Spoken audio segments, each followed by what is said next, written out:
Hello, and thank you so much for tuning in to this next episode 20 of the Move It podcast with me, Jared Uraine from the Uraine Ordonez FiveDiamondGroup Group here at Vice Realty. This is episode 20, and before we get started, I'd love to be able to invite you to be able to subscribe and click on the reminder bells for any new updates that come along, because this month we're going to be talking about work-life balance and quality time within the family.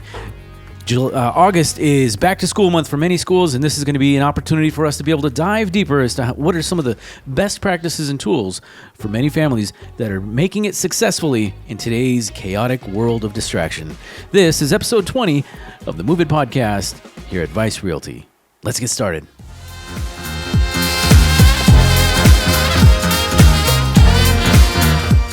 Balancing life and achieving a proper work-life balance is essential for really our overall well-being and fulfillment. It really means effectively managing and distributing our time and energy amongst various aspects of our life, like our work, our family, relationships, hobbies, even our self-care and personal growth. All of it combines together to create this thing we call work-life balance. And really, what is work-life balance? Well, it really is the amount of time that we spend doing our job versus the amount of time we spend with loved ones or pursuing personal interests. That's really kind of the way the world is describing it. It's a state of equilibrium, really something where we can prioritize the demands of life and personal life, because life demands so much today.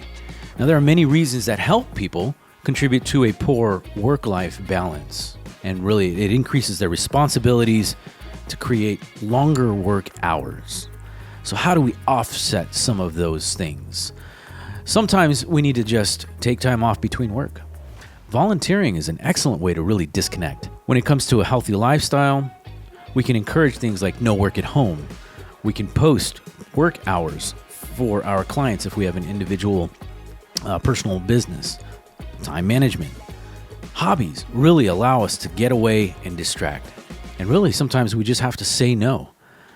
When it comes to prioritizing our health and practicing self-compassion, we want to create boundaries that allow us to unplug and, more importantly, invest in relationships that are the highest priority for us.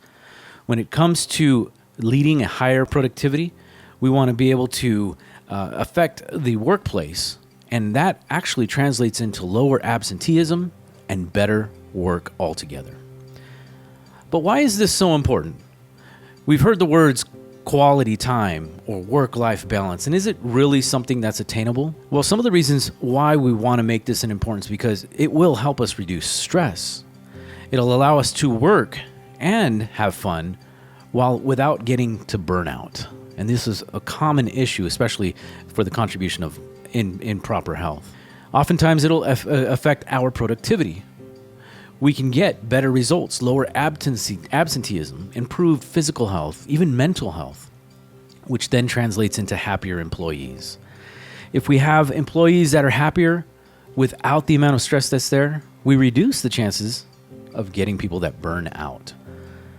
It also contributes to proper physical health. If we can protect our health, keeping ourselves physically active, we can reduce the number of sick days and have more energy for the things that we really want to spend time with. And imagine being able to contribute to our personal relationships. Achieving personal work-life balance affects our personal life no matter how much you ignore it. Having balance helps us feel good, and it's all about having control, both in life and in our career. The Harvard Business Review did a survey of over 200 people over the course of time. And part of their research was to really identify what are some of the things that it takes in order to have this kind of proper balance. They certainly encourage the fact that overworking is not healthy. And yet in today's environment, it's really hard to overcome these habits. It's just something that's embedded in the U.S. lifestyle. But in order to achieve this balance, many professionals have to make a focused change.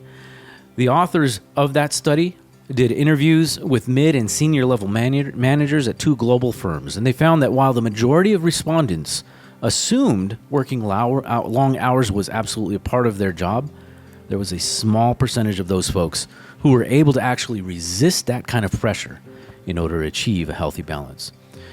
So while we can talk about this, actually applying it is a completely different problem. One thing to keep in mind is that really we can try and make changes, but in order to really make this change last, this isn't a one-time activity. This isn't a one-time spurt of options.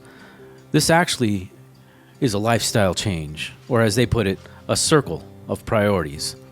We can adjust our work and our life, but in order to do so, we have to do it consistently, over time, repeatedly. That's why it's a lifestyle and really a mental change. We all want to have a wonderful life. If you have a significant other or a partner, at some point, the question might come up with your partner is, why aren't we spending quality time?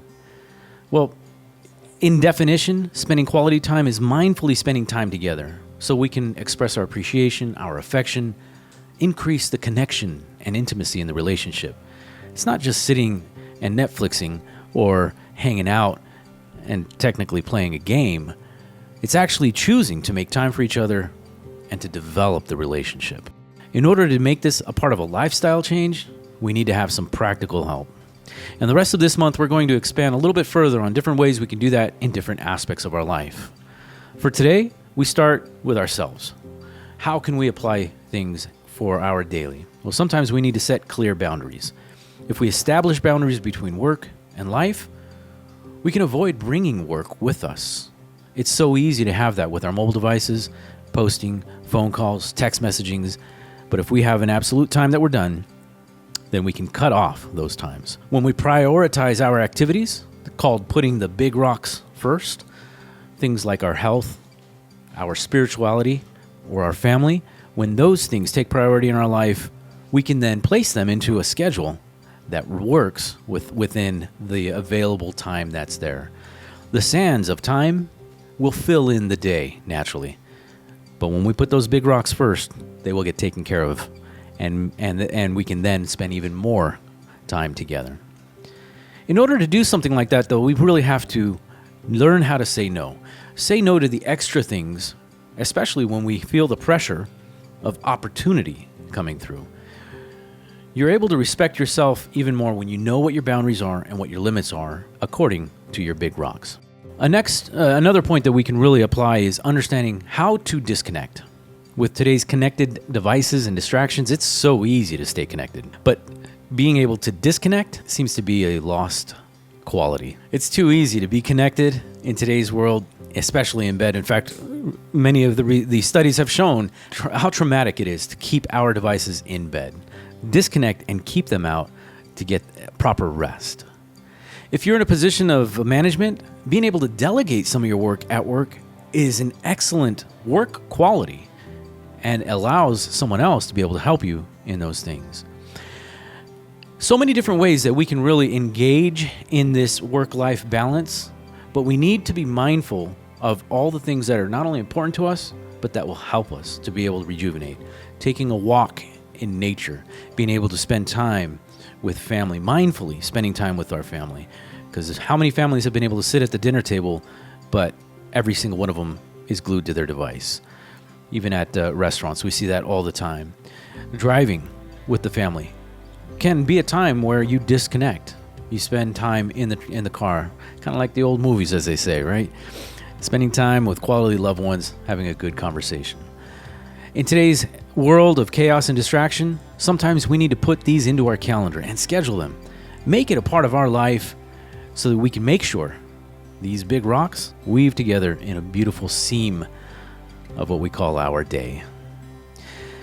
If you're going to be mindful of these things and start applying some of these points, it's important to make sure that you reevaluate the priorities that work for you, which means there's going to be a routine of regularly assessing your priorities, making sure adjustments are needed throughout the schedule, and then stick to those commitments. One way we do this is by putting things into our calendar and sharing them with our mates and our families, making sure that everybody is informed as to what is going on.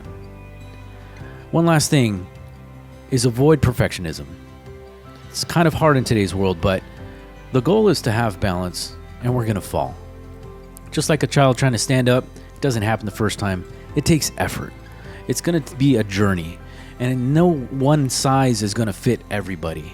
But as long as you put the effort in and you consciously try to apply these things, and we adapt while we're going on, those big rocks will become even more precious. The sands of time will fill in, and your experiences will become much more richer, much more powerful, and much more genuine. The family bond will grow closer, and your adventures will become even more unique and valuable. That does it for today's episode of episode 20 here on the Move It podcast. I want to thank you so much for tuning in. If you'd like some of the points that I talked about today, well, I've got links that you can click to for further information on how to deal with burnout or work-life balance, or even that Harvard Business Review journal that we researched in there. There are many articles out there. Seeking a therapist to help understand where our priorities are is absolutely encouraged. We talked about that in our June episode.